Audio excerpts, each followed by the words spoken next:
Fala, minha gente, tudo bem? Bora para mais um react, dessa vez ao pastor José Bernardo falando sobre os desafios da juventude no evento Consciência Cristã. Bora ver o que os jovens pensam.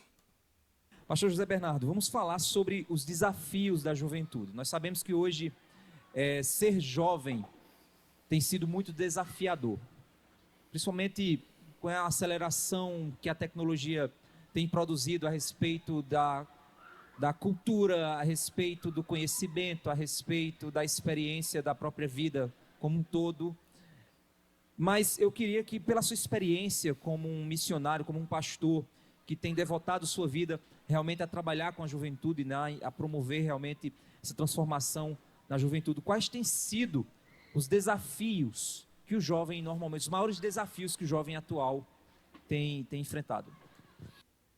Desculpa, pastor, eu espero que o senhor compartilhe as experiências que os jovens têm tido e conversado com o senhor, porque não sei se ainda me enquadram enquanto jovem aos 34 anos, mas para saber o que a juventude tem sofrido, eu tenho que ouvir o que a juventude tem para dizer. Se ainda me considerarem jovem, é isso que eu gostaria, certo? E quando eu era mais jovem, é isso que eu gostaria também. Meu, qual tem sido o sofrimento da juventude? A juventude tem dito isso, na minha experiência tem sido assim. Isso é massa. Vamos lá, pastor. Confira o senhor. Sim. Lázaro, eu devo lançar agora no próximo dia 14 um livro, vai chamar Bússola. Aproveitando a publi, a gente já lançou a campanha do Apoia-se. Tá aqui embaixo na descrição. Ajuda lá, dá uma força. Olhando especificamente no enfrentamento do que eu chamo de uma crise missional da igreja. A igreja passa por uma crise missional. Nós temos muitas vertentes dentro da igreja procurando redefinir qual é a missão da igreja. E poucas dessas vertentes estão olhando para as escrituras para dizer essa é a missão da igreja. Nós temos um processo todo de redesenho, de ressignificação da missão da igreja, e isso é um dos maiores problemas para a juventude. Essa juventude que está na igreja está vendo pastores e líderes ali se angustiando, se perturbando nessa definição missional. Estão vendo? O desafio dos jovens, o maior desafio dos jovens é que a igreja está em crise. Então não é um problema do jovem, é um problema da igreja. Tem pastores que estão em crise com alguma coisa que eu ainda não entendi bem qual é a crise, mas parece que há uma crise na missão da igreja. E isso é o problema do desafio do jovem. Eu acho que o senhor está falando do ponto de vista da igreja. Então é o desafio do pastor que está na igreja. Certo? E o jovem? A igreja dizer que ela existe para coisas que a Bíblia não diz que ela existe. E estão deixando de... Então, de novo, isso não é um problema dos jovens, isso é um problema da igreja, ou dos pastores, ou vocês se acertem entre pastores. Porque o desafio dos jovens no mundo que a gente está vivendo. Enquanto jovem, não é bem isso que está pegando, tá? De ouvir que a igreja existe para aquilo que a Bíblia define que ela existe. Eu, inclusive, tenho substituído no meu vocabulário a palavra grande comissão, ou a missio Dei, etc., por missão bíblica. Não quero saber de outras definições. O que a Bíblia diz que a igreja, que é a missão da igreja, o que a igreja deve fazer. O que a Bíblia diz a respeito do que a igreja deve fazer? Essa é uma pergunta excelente. Que fosse feito mais vezes, porque me parece que o que ela diz, o pessoal não gosta muito. Porque desviaria da estrutura vigente dentro das igrejas. E isso coloca realmente uma crise para as igrejas, não para a juventude. Mas esse redesenho da missão da igreja, principalmente nas vertentes da igreja que discutem a participação social da igreja, que discutem... não, gente. Essa volta para falar que crente não pode ser de esquerda, de novo, e que ameaça para os jovens, eu marxismo cultural, a teologia da libertação, o pessoal que luta os direitos humanos. Ah, não, mano, vocês precisam. Vou me resguardar, daqui a pouco talvez essa frase volte. O envolvimento da igreja na política, na cultura, em outras, muitas delas estão redesenhando a missão da igreja e deixando de lado a definição bíblica de missão. E eu acho que esse é um dos grandes problemas, não é? A gente vai ver que até mesmo no pensamento mundano, você tem pessoas mostrando a importância da missão para a saúde emocional, para a integridade da pessoa. Você tem aí, por exemplo, um Viktor Frankl, um dos 3 representantes, ou um dos 3 ícones da psicanálise de Viena, discutindo a importância da missão e o risco de se desmissionar. Da missão da igreja? Mas, assim, eu não sei se eu estou entendendo bem, mas está pressuposto que todo mundo aqui sabe qual é a missão da igreja. E ela é muito clara, bíblica e explícita, mas está em crise. E o que isso tem a ver com os desafios dos jovens? E agora apareceu o Viktor Frankl como uma autoridade da psicanálise para dizer que esta missão da igreja, não estando ajustada, faz mal psicologicamente para geral. Certo. Então, a verdade, a igreja em crise e o desafio dos jovens. A gente tem 2 paralelos aqui. E aí a igreja em crise é crise para quem também, né? Porque até agora parece que uma das principais crises é o pessoal começar a querer, por exemplo, combater a desigualdade. Põe tudo em crise. De não ter clara uma definição missional. Isso, qual é? E toda aquelas possibilidades que existem de enfermidade emocional, de descontinuidade, de egodistonia, de complicações de todo tipo, você vai encontrar isso na nossa juventude por causa desse processo de crise missional que a gente vê.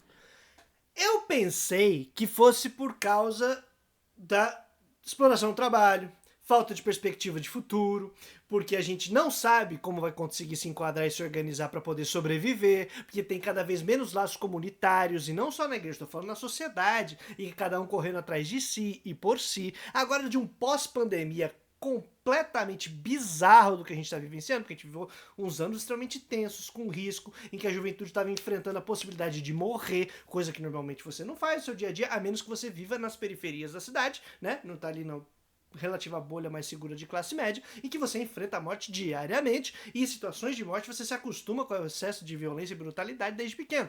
Então, quer dizer, todo o problema da realidade social foi apagado para falar que o desafio da juventude é porque a igreja está em crise. Se a gente acertar que a igreja só tem que pregar Jesus, e que é o Jesus que vocês acham que tem que pregar, o evangelho que vocês acham que deve pregar sem discutir muito ele, né? Porque aparentemente não é pra gente discutir. É só ler a Bíblia, como se fosse simples assim. Ah, Jesus. E aí, nessa dinâmica, você apaga a realidade social e o problema do jovem, o desafio do jovem é que a igreja tá em crise. Não, isso é o problema seu, pastor. Não do jovem.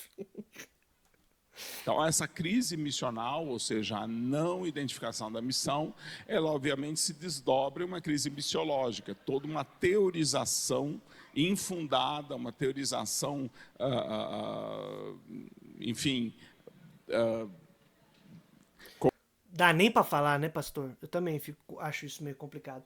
Mas, ó, assim, rapidão, minha gente. Aqui do ladinho tá aparecendo toda hora, contribua com a consciência cristã. Não, me ajuda aí, contribua no meu apoio. Vou aproveitar sempre que aparecer esse QR Code aqui. Como são as diversas, por exemplo, dentro da área da psicologia, você fala em psicologias e finge que elas não são conflitantes entre si. E nós estamos vendo isso mesmo dentro da teologia. Hoje existe um imbróglio aí teológico, tentando definir o que é a igreja, tentando justificar isso de diversas formas, mas tirando a objetividade, a simplicidade, a humildade da definição missional da igreja. Então, uma crise missional se torna também uma crise missiológica. E, finalmente, se torna uma crise missionária, porque se você não sabe quem você é, né? Você não consegue se definir e nem definir isso para os outros. E, finalmente, você não sabe o que fazer, ou como se portar, ou qual é o seu comportamento e qual é a sua atitude. Nós vivemos uma crise missional que se torna, portanto, uma crise missiológica e, então, uma crise missionária. E a juventude? Como é que isso afeta o jovem? Opa, né? obrigado. Isso afeta o jovem de diversas formas. Uma delas é a saúde emocional. Você vê que... Aproveitar que o pessoal vai lançar uma propaganda, eu não tenho YouTube pago. Vamos lá. Quer dizer que se o problema psicológico do jovem não é a realidade que a gente vive e nem a bizarrice que é essa sociedade. O problema psicológico do jovem é porque a igreja está em crise.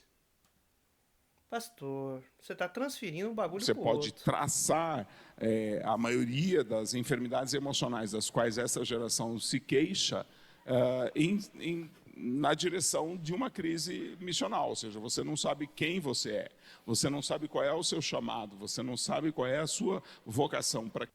Sim, sem perspectiva de futuro. E não estou nem falando de igreja, estou falando do dia a dia. Mas aí tem que olhar para a vida das pessoas. É completamente diferente a dinâmica da classe média que a gente tem hoje, da classe média que tinha 30, 40 anos atrás, que conseguia traçar até certo plano de carreira. Hoje, meu irmão, a gente já sabe que a dificuldade de arranjar trampo é imensa. Tô aqui gravando o vídeo pra ver se faço qualquer coisa. Tenho um título de doutorado dentro desse armário aqui, ó. Mas eu sei que vai ser difícil, todo mundo tá ligado nisso, né? Tipo, nossa, porque eu estudei, não sei o que lá, mereço um trampo. Não, mas é porque a gente já tem consciência disso, que vai ficar cada vez mais complicado. Isso joga a gente lá pra baixo. Agora, você pode dizer que é crise missional da igreja, que é não sei o que, mas isso é um umbiguismo de quem tá de cima, de um palanque, de um púlpito, de direção de uma igreja, e fala: o problema do jovem é que a gente aqui não conseguiu uma estratégia decente para deixar ele bem, e na verdade é só uma discussão para tentar deixar o pessoal mais preso à igreja. Dizer que ó, a crise aqui na igreja, em vez da gente, né, tentar entender o que realmente está acontecendo na realidade da vida das pessoas, a gente se fecha aqui e tenta arranjar umas reformas, uns negócios, e se tornar mais conservador e defensor do absolutamente nada ordenado por uma doutrina reproduzida, né? Mas vamos lá, pastor, que eu acho que eu já tô me excedendo um pouquinho.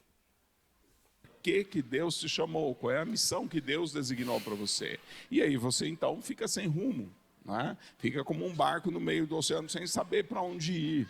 Por quê? Porque você não olha para fora, você não olha para o horizonte, você não tem uma referência.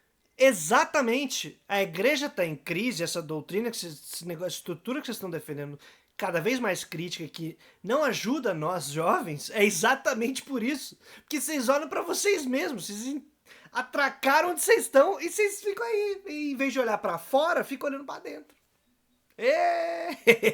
Encontramos a causa, pastor. Tamo junto, só que você tá falando da igreja, tá transferindo pro desafio do jovem aquilo que é um desafio que vocês têm que resolver. O B.O. de vocês, mano. Você tenta encontrar essa referência em seus próprios desejos, em suas vontades, em suas necessidades. Você que tá dizendo. E tentar definir a missão da igreja baseado nas necessidades humanas é um barco furado, é uma situação complicada. Vai ser de acordo com as necessidades divinas? Eu disse uma coisa, o pessoal, inclusive, reproduziu, se um barco que lança âncora no próprio convés não tem possibilidade de permanecer seguro em lugar nenhum. Concordo. Nós não podemos definir nossa missão baseada nas nossas necessidades, nos nossos desejos, no nosso egocentrismo. Ou então Você que tá dizendo, pastor.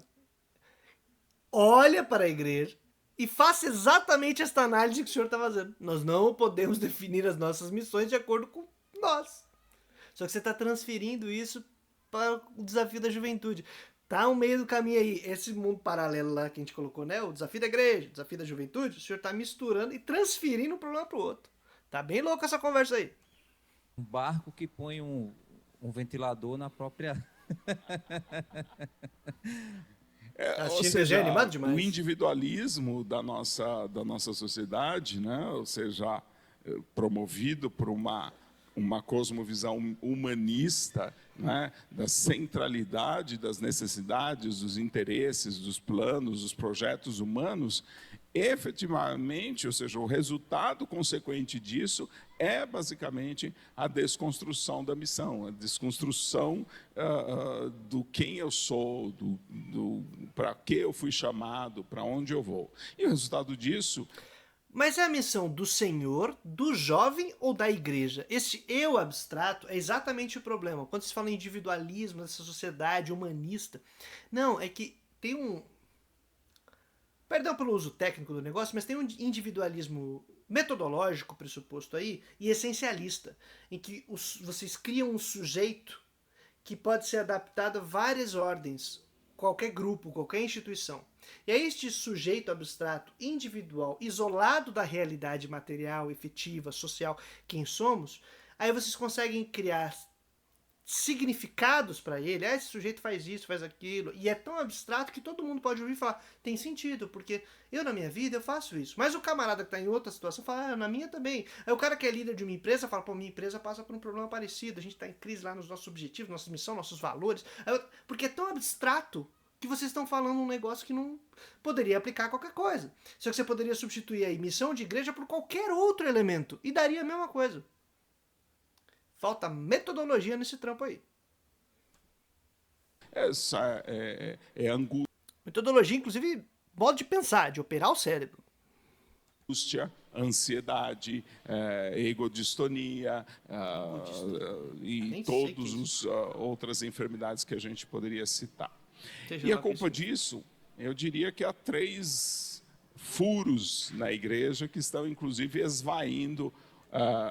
A igreja. Ó, o senhor não está falando do desafio da juventude, o senhor está falando da igreja. Mas fica tão bagulho abstrato que já escorregou para a juventude, escorregou para os senhores, escorregou para a missão do indivíduo e agora voltou para a igreja. Viu?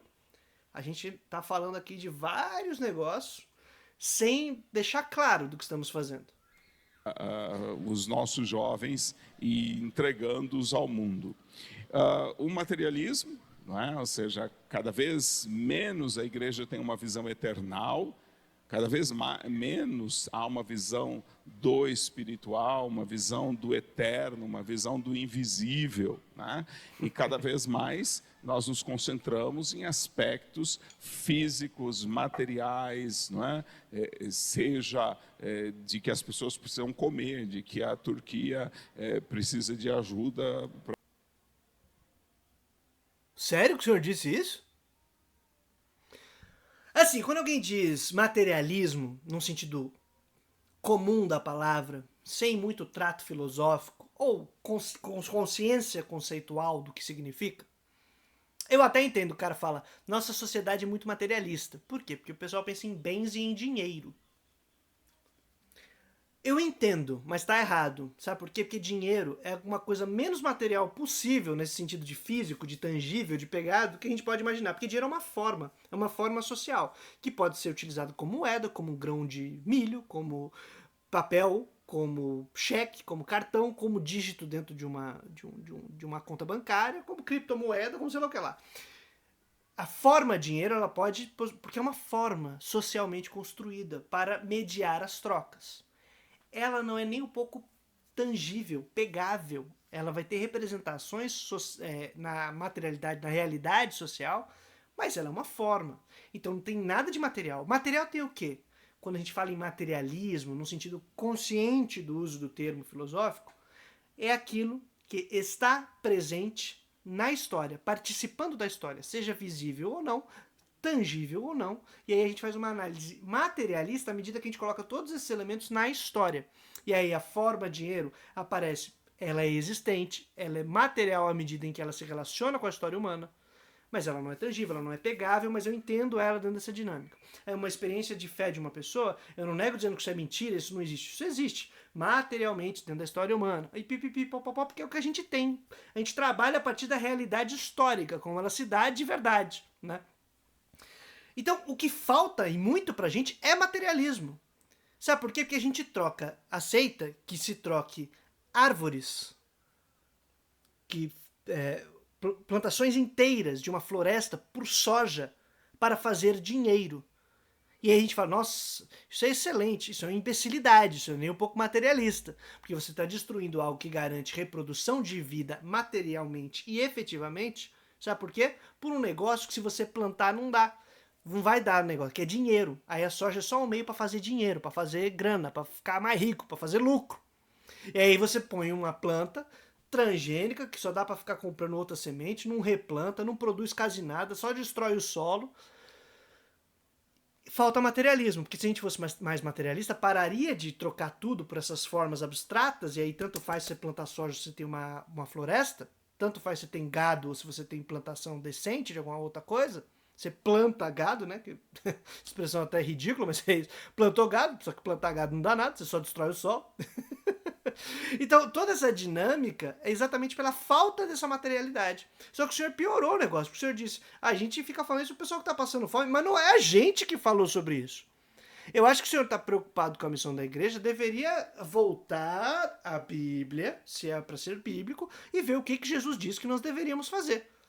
Quem é aquele que é participante do reino? É aquele que dá comida para quem tá com fome, dá água para quem tá com sede, veste aquele que tá com frio ou que tá nu, vai visitar o mano quando ele tá preso, cuida do doente.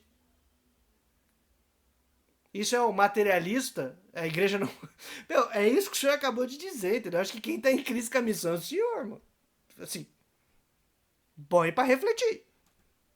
Para o terremoto, de que essas coisas se tornam mais importantes, né? A fome no mundo, as enchentes não sei aonde, o tufão não sei em que lado, se tornam mais importantes do que o pecado que separa. Porque elas são mais importantes. É a vida das pessoas. Cara, é isso. Vocês acham que vocês são Jesus, abstrato do além, que tira o pecado do mundo? Vocês não tiram o pecado do mundo, a gente cuida das pessoas. Quem fez isso foi Jesus, ele já tirou. Não é isso que a gente diz lá? O cara que tira o pecado do mundo, é trampo dele. O nosso trampo, cuidar dessa galera, cuidar das pessoas, cuidar da vida das pessoas. Mas tudo bem, não, mais importante é o pecado. Mas o que o senhor está dizendo é mais importante pregar sobre o pecado. Falar que o cara é um safado que vai destinar a morte porque ele merece morrer. Aí menos se ele entrar na sua igreja, aí ele deixa de merecer morrer. Desculpa, perca um pouquinho a linha, foi mal. O homem de Deus. Portanto, nós temos uma visão muito mais materialista. Aquilo que João nos preveniu em uma pós-modernidade anterior está acontecendo. Não ameis o mundo, nem o que não... Eu vou ter que dar um Google depois, pós-modernidade anterior. Mas, senhor amado, vocês inventam cada coisa. O mundo há. E as pessoas amam o mundo, não é? E se dedicam a ele, e querem preservá-lo, e amam o que no mundo há. Né? Então, esse materialismo é um desses furos pelos quais nós... No mundo há pessoas, e vocês querem cuidar da fome das pessoas. Vocês amam pessoas, não amem pessoas. Elas estão no mundo. Aí, você está preocupado com fome? Tinha que estar preocupado com o pecado. Nossos jovens estão em crise, nós estamos perdendo os nossos jovens. Segundo é o humanismo. Né?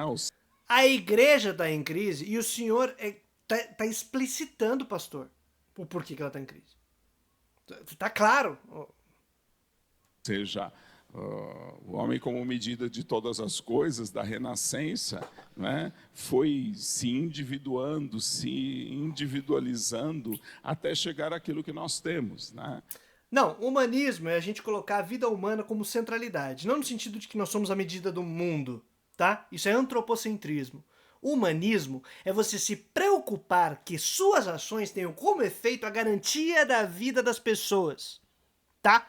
Antropocentrismo, sim, vou colocar o ser humano no centro, que o resto gira em torno. Podemos ter várias críticas e problemas a isso e discussões a respeito. O humanismo tem outra coisa. E o que individua, torna cada vez mais individual, não são ideias humanistas. O que individua é o modo de produção capitalista, que destrói laços comunitários e laços sociais para que cada indivíduo, ao invés de coletivamente se organizar para produzir e garantir os seus meios de vida em comunidade, trabalhe sozinho, vendendo o seu próprio corpo em competição com os demais em troca de um salário.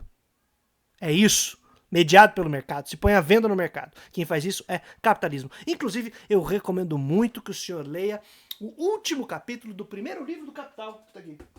Tá? É um capítulo que foi um adendo, um anexo que Marx colocou, em que tem um trecho muito interessante ali, que fala sobre a origem do capitalismo, vamos dizer assim, de uma maneira divertida, curiosa, e falando sobre o pecado original que funda o capitalismo. Tem umas metáforas muito interessantes ali. Fica a dica para o senhor. E a evidência maior disso E para quem está acompanhando o vídeo, que é mais importante até. é a psicologização da nossa sociedade. Nossa! A psicologia só existe na existência do indivíduo. Né? O fato Ai, obrigado, propaganda. Obrigado, propaganda. Assim eu consigo respirar um pouquinho.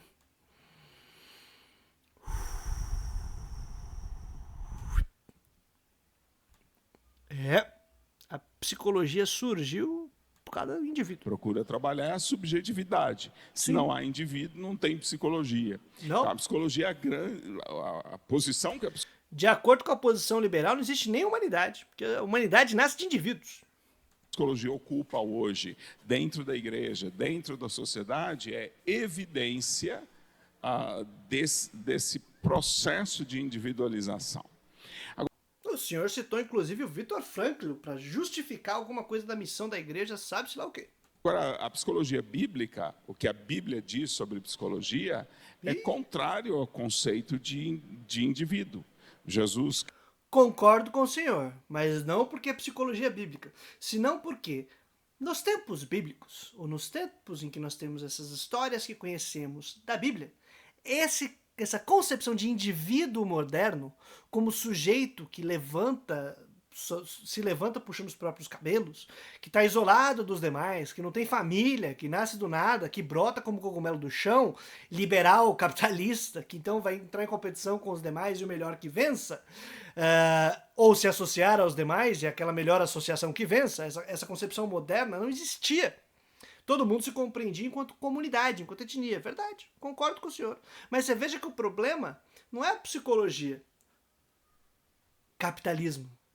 E aí no neoliberalismo a gente ainda tem mais violência, opressão e sobreposição de relações que te tornam mais isolado, te deixam mais isolado dos demais.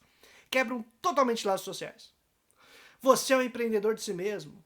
Você é responsável por isso. Você tal, e positivamente fortalecendo a ideia de que vai lá, vencedor. Se você não consegue, você é culpado. Se você consegue, você é herói. Mas majoritariamente a gente não consegue porque não temos recursos necessários, tipo dinheiro, capital, aquilo que manda no mundo. querendo falar da saúde da pessoa, disse: se quiser me seguir, negue-se a si mesmo, negue o seu ego, né? Essa é a palavra utilizada no texto original, né?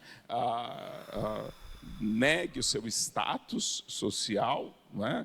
Pelo Vitupério da Cruz, e negue os seus planos, seus ideais, né? Deixando o seu caminho para seguir o meu caminho. Ou seja, essa negação tripla, né? Ela nos coloca contra o humanismo que a gente vê cada vez mais forte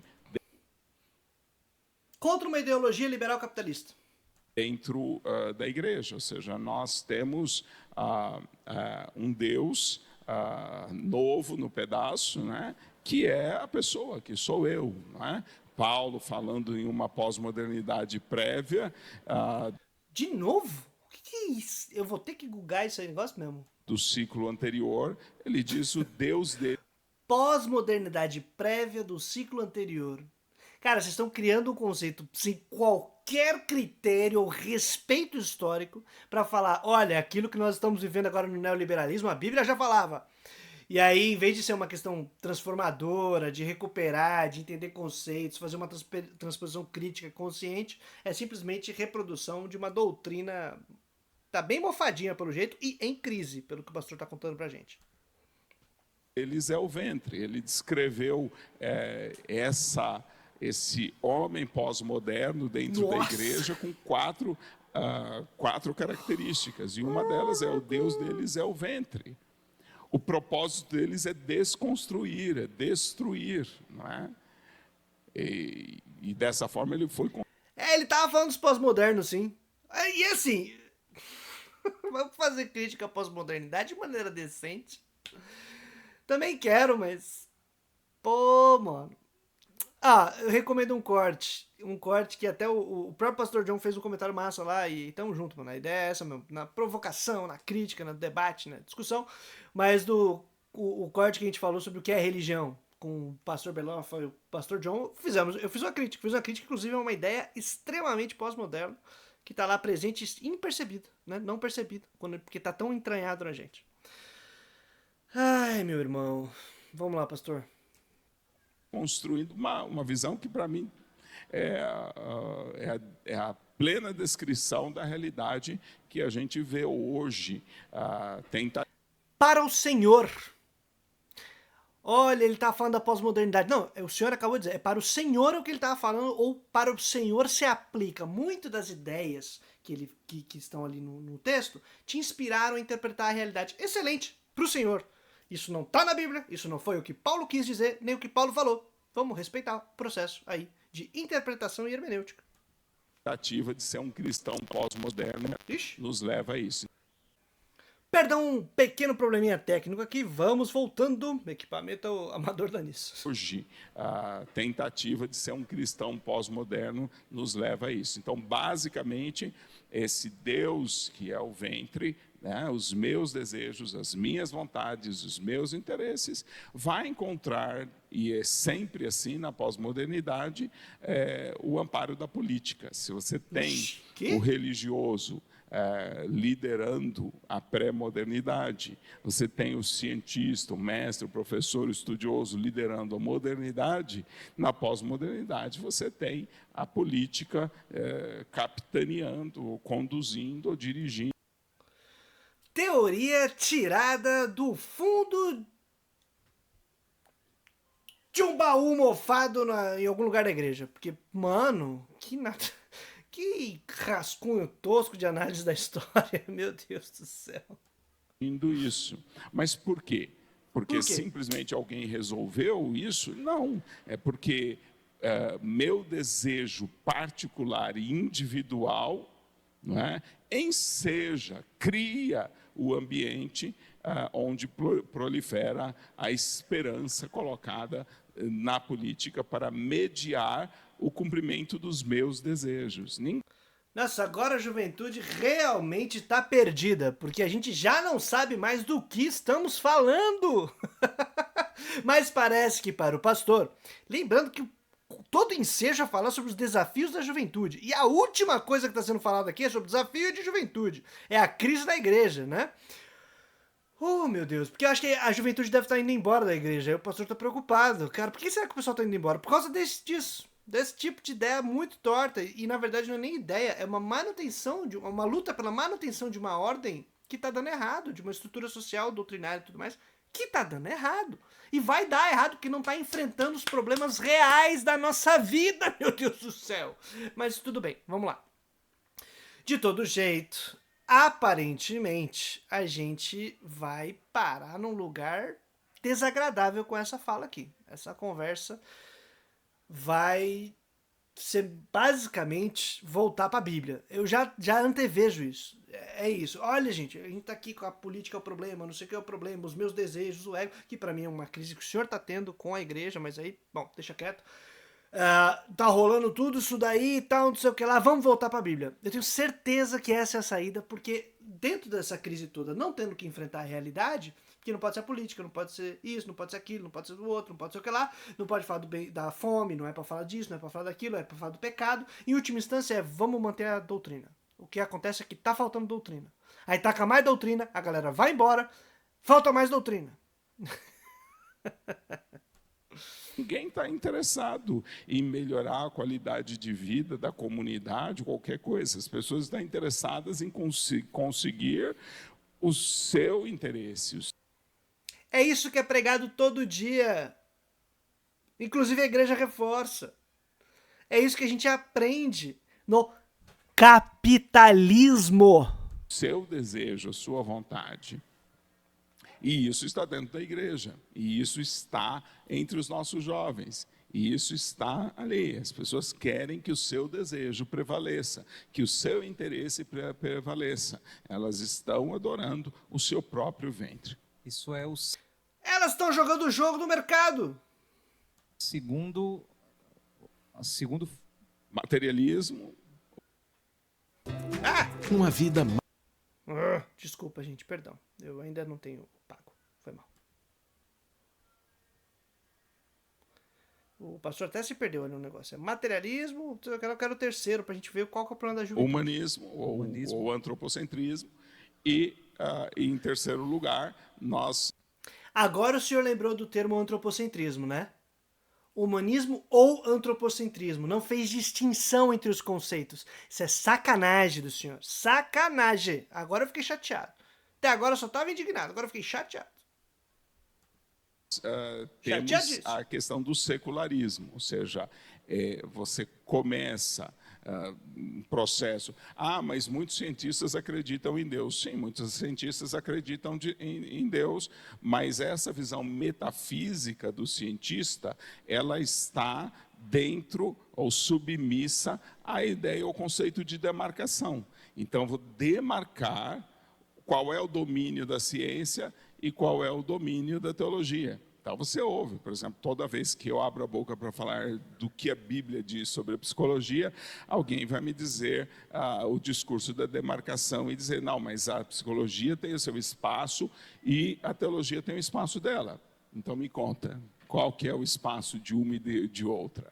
E quem define esse espaço? E quem define? Quem?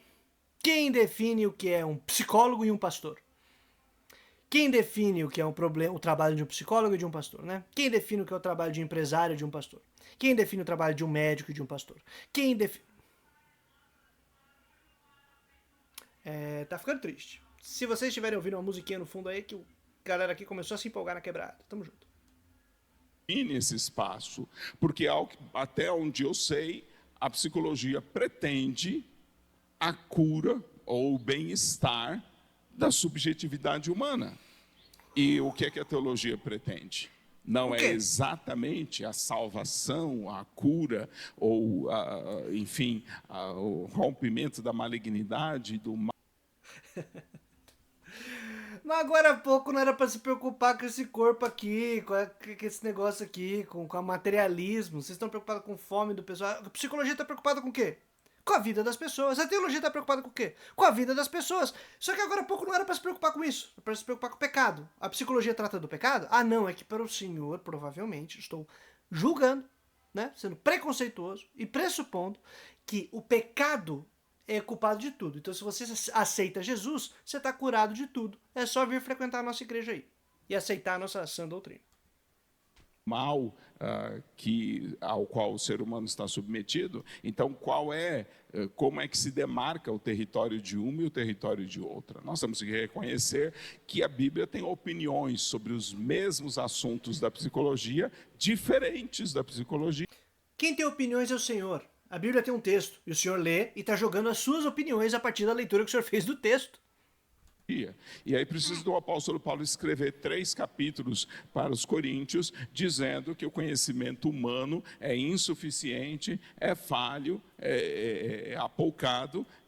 Exceto o do Senhor, que é capaz de ler a Bíblia e dizer o que a Bíblia efetivamente diz, porque o intelecto da capacidade de absorver essas informações, ele é infinito e ilimitado e acompanha toda essa sabedoria infinita e limitada que está no texto. Cara, esse é o problema, é que vocês tentam passar numa linha que é intransponível, que é da limitação humana. E ao invés de reconhecer a limitação humana, inclusive em relação com o texto bíblico, vocês querem ser deuses. E aí vocês querem falar em nome de Deus e solucionar os problemas do mundo, legitimados por Deus. E em vez de reconhecer os limites, inclusive da próprio campo, do seu trabalho, da sua função, do que a gente pode fazer ou não pode fazer, de como coletivamente a gente pode se organizar para realizar o possível. E se não dá para fazer o possível no mundo, porque o mundo já está desgraçado, é que jaz no maligno e larga. E nem lê o texto direito, só fala a frase. Vai acabar, porque nós não somos deuses, não somos capazes de fazer. Em vez de, já que não somos deuses, o que podemos fazer? E aí colocar a igreja a serviço da vida das pessoas. Mas não, é em um desserviço. Quer dizer, não dá, só vem para cá, aceita aí que dói menos o sofrimento todo, e a gente fica aqui todo mundo se debatendo, louco, surtando, e a igreja sofrendo. Os jovens sofrendo. Sem perspectiva, sem resposta, sem saída, a não ser, o que falta pra você é a salvação. Aí o cara aceita Jesus, não sei o que lá, mas continua sofrendo. Não tá lendo direito a Bíblia.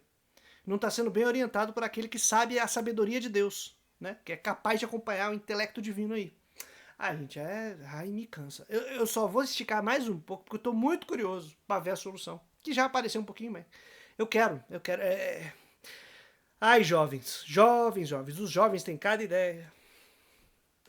Em relação ao conhecimento divino, ao conhecimento do Espírito, a sabedoria que vem do Espírito. Tiago, da mesma forma, definindo o que é a sabedoria mundana, maligna, e o que é a sabedoria divina do alto, faz a mesma coisa. Faz. A fé sem obra é morta. Tiago. Né? E como os pais, as igrejas, os pastores poderiam ajudar os jovens a escaparem disso? Mas é isso que ele tá falando até agora. Ele não falou dos jovens, ele só falou da igreja, só falou dessa posição de autoridade. Ele não falou do que os jovens estão vivendo. Até agora o jovem é só um pretexto para reforçar a doutrina. Ai, meu Deus, que sofrimento. A se protegerem disso. Acho que eu poderia mencionar várias passagens seguindo uma teologia bíblica, que é o que a gente tem praticado. Acho que, segundo Timóteo 4, ali, 1 a 5, a perícope, o apóstolo Paulo descreve esse mundo, ele diz: vão ajuntar para si mestres conforme os seus interesses, seus desejos, terão comissões dos ouvidos, etc. e tal. Ele já fez uma descrição do homem pós-moderno, magistral, no início do capítulo 3. É desse público que ele está falando. Não é do jovem pós-moderno. Não é. Agora atingi todos os limites. Eu até queria ver a solução, mas me cansou. Não, Paulo não estava falando do jovem pós-moderno. Não tava. Ele tava falando pra realidade dele. Se é que foi Paulo que você viu o segundo Timóteo, porque que nem a gente viu no outro corte aí, que eu já não lembro qual, a gente descobriu que tem questões sobre essa carta paulina. Lembrei, do David Leonardo. Isso. Sobre dinheiro. Acho que o senhor poderia falar sobre dinheiro com a juventude e ver quais são os sofrimentos da galera, tá? Não dá. Porque se esse maluco me disser agora que ler a Bíblia corretamente, teologia bíblica, é só ler a Bíblia. É só ler a Bíblia. Não sei o que vocês estão fazendo, é só ler a Bíblia. E acabar de me dizer que o Paulo estava falando do jovem pós-moderno, para mim, ele simplesmente ignorou a Bíblia. Ele ignorou qualquer preocupação com o texto bíblico, né? Então, dane-se. Jovem, assim como eu, você também está lascado, mas podemos procurar soluções que não sejam essas aí. Vamos atrás de outros caminhos, mas tamo aí. Gente, trazendo a boa nova todo dia útil até a vitória final. Dá uma força aí no Apoia-se se você puder. Comenta, curte. É nóis. Tamo junto. Opa, peraí, não vai embora ainda não. Deixa eu fazer minha pub. Podia estar matando, podia estar roubando, podia estar fazendo um monte de coisa que eu não deveria, inclusive defendendo o sistema capitalista. Mas não, eu só tô tentando pagar os boletos. E pra isso tô fazendo alguns cursos esse ano. E o primeiro eu vou lançar agora no dia 25 de janeiro. Evangélicos e Política no Brasil. Pra você ter mais informações, saber do que eu tô falando, o link tá aqui na descrição. Vai ser pela plataforma da Hotmart. Serão 3 aulas, cada uma de 1h30 mais ou menos, mais materiais complementares muito bacanas. Beleza? A proposta nesse ano eleitoral é a gente poder ter um conteúdo para analisar e compreender a realidade dos evangélicos no país e sua relação com a política, especialmente a tendência ao conservadorismo. E não só em âmbitos teóricos e tudo mais, mas da questão eleitoral, da reprodução social, das classes sociais. E aí, se você é militante, se você é de esquerda, se você é religioso de esquerda e militante, como eu espero que esse conteúdo possa te ajudar. Não para ter só conhecimento, informação geral, mas também para a gente poder atuar e interpretar o mundo de maneira objetiva, clara, que nos auxilie a agir no mundo, não só assistir o que está acontecendo nele. Beleza? Valeu pela paciência, tamo junto!